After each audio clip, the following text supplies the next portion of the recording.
Hello everyone, I hope all are feeling well. जो भी जाओगे बढ़िया होंगे। इस वीडियो में हम लोग मोहम्मद गौरी के बारे में देखेंगे। आपने नाम सुना ही होगा, इसके बहुत ज़्यादा चर्चे हैं, इतिहास में भी इन बहुत ज़्यादा रूबरू हैं। तो इनका जो पूरा नाम था शहाबुद्दीन मोहम्मद गौरी।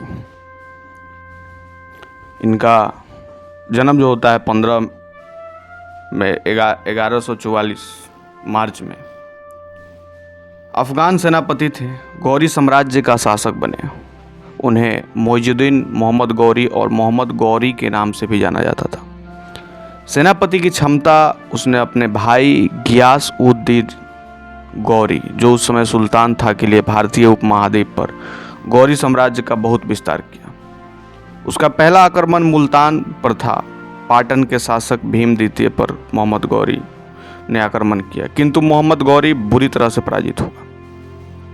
शासन विधि की बात करें तो 1173 से 1202 तक अपने भाई गियासुद्दीन मोहम्मद के साथ, और 1202 से 1206 तक बतौर एकल शासक थे।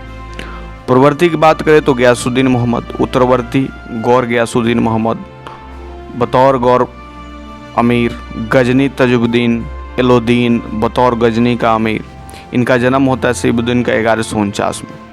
निधन होता है 15 मार्च 1206 को। समाधि लेते हैं झेलम जिला में।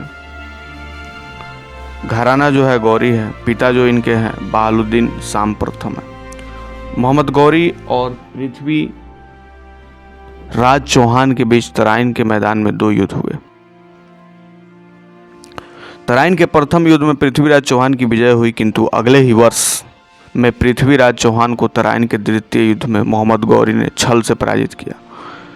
वो अपने साथ गजनी ले गया। वही वर्ष में सम्राट पृथ्वीराज चौहान के सखा चंद्रबरदाई तोमर ने पृथ्वीराज के साथ मिलकर पृथ्वीराज के हाथों गौरी का वध करवा दिया। उस दिन वसंत पंचमी थी।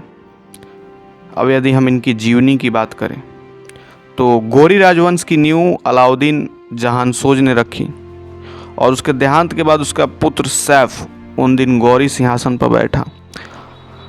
अपने मरने से पहले अलाउद्दीन जहानशोज ने अपने 2 भतीजों मोहम्मद गौरी और गियासुद्दीन को कैद कर रखा था, लेकिन सैफुद्दीन ने उन्हें रिहा कर दिया। उस समय गौरी वंश गजनियों और सल्जुकों की अधीनता से निकलने के प्रयास में था। उन्होंने गजनियों को तो यूं ही ख़त्म कर दिया था, लेकिन राज सल्जुकों का तब भी जोर था और उन्होंने कुछ काल के लिए गौर प्रांत पर सीधा कब्जा कर लिया। हालांकि उसके बाद उसे गौरियों के पास वापस कर दिया गया। सल्जुकों ने जब इस क्षेत्र पर नियंत्रण किया तो उन्होंने सैफउद्दीन की पत्नी के जेवर भी ले लिए। गद्दी ग्रहण के बाद एक दिन सैफउद्दीन ने किसी स्थानीय सरदार को यह जेवर पहने देख लिया और तैश में आकर उसे मार डाला। जब मृतक के भाई को कुछ महीने बाद मौका मिला तो उसने सैफुद्दीन को बदले में भाला मारकर मार डाला। इस तरह सैफुद्दीन का शासनकाल केवल 1 वर्ष के आसपास ही रहा।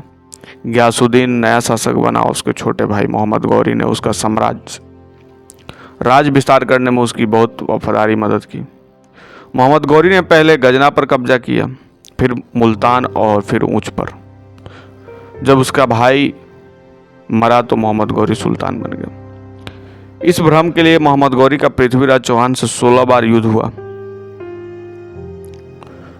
1205 में मोहम्मद गौरी दोबारा भारत के अंदर आया। इस बार खोकर नामक का समुदाय के संघर्ष में हुआ। 15 मार्च 1206 को कुछ शिया विद्रोहियों और हिंदू खोकरों ने सिंधु नदी के किनारे दमयक नामक स्थान में उसकी हत्या कर दी। गौरी के शव को गजनी ले जाकर उसकी राजधानी में दफना दिया गया। मोहम्मद गौरी का कोई बेटा नहीं था और उसकी मौत के बाद उसे साम्राज्य के भारतीय क्षेत्र पर उसके प्रिय गुलाम कुतुबुद्दीन ऐबक ने दिल्ली सल्तनत स्थापित करके उसका विस्तार करना शुरू कर दिया। उसके अफगानिस्तान व अन्य इलाकों में गौरियों का नियंत्रण न बच सका और ख्वारिज़मी साम्राज्य ने उन पर कब्जा कर लिया। गजना और गौर कम महत्वपूर्ण हो गए। दिल्ली अब क्षेत्रीय इस्लामी साम्राज्य का केंद्र बन गया। इतिहासकार बाद में गौरी साम्राज्य को पूरी तरह से विस्थापित मानते हैं। मोहम्मद गौरी के सिक्के की बात करें तो मोहम्मद गौरी के कुछ सिक्के भी प्राप्त हुए हैं, जिससे एक तरह शिव के बैल की आकृति और देवनागरी लिपि में पृथ्वी राज लिखा है। जबकि दूसरी तरफ घोड़े की आकृति है और मोहम्मद बिन साम लिखा है। उसके कुछ सिक्कों पर लक्ष्मी की आकृति भी खुदी है। उसने अपने सिक्कों पर संस्कृत भाषा में लिख भी लिखवाए। कनौज जीतने पर उसने गढ़वालों के सोने के सिक्कों के ढंग पर भारतीय चिन्ह, लक्ष्मी तथा नागरी लिपि को अपने सिक्कों को अंकित करवाया। इस प्रकार मोहम्मद गजनी जहां विजय और धन संग्रह कर में लीन रहा, वहीं मोहम्मद गौरी एक ऐसे साम्राज्य स्थापित करने में सफल रहा जो शताब्दियों तक अस्थायी रहा। मोहम्मद गौरी मोहम्मद गजनवी की भांति कट्टर न था, साथ ही मोहम्मद गजनवी ने अधिक राजनीतिक कुशल भी था और उसने भारत की राजनीति दशा से लाभ उठाकर मुस्लिम साम्राज्य स्थापित करने का निर्णय किया। बख्तियार खिलजी ने मोहम्मद गौरी के कहने पर नालंदा विश्वविद्यालय में आग लगा दी थी, जो कि 6 माह तक आग लगती रही। खिलजी के ठीक होने की वजह से बताई जाती है ये है कि वैदराज राहुल विभद्र के कुरान के कुछ पन्नों के कोने पर एक दवा का अदृश्य लेप लगा दी थी और बाद में वो ठीक भी हो गया। उसने इस एहसान का बदला नालंदा विश्वविद्यालय को जला कर दिया। तुर्की आक्रमण की बात करें तो यह सर्वमान्य है कि मोहम्मद बिन बख्तियार खिलजी नालंदा विश्वविद्यालय के विनाश के लिए जिम्मेदार था, लेकिन 2 कारण फुसफुसाए गए। एक कारण था कि बख्तियार खिलजी नालंदा विश्वविद्यालय के पुस्तकालयों में कुरान खोज रहा था, उससे वहाँ नहीं मिली थी।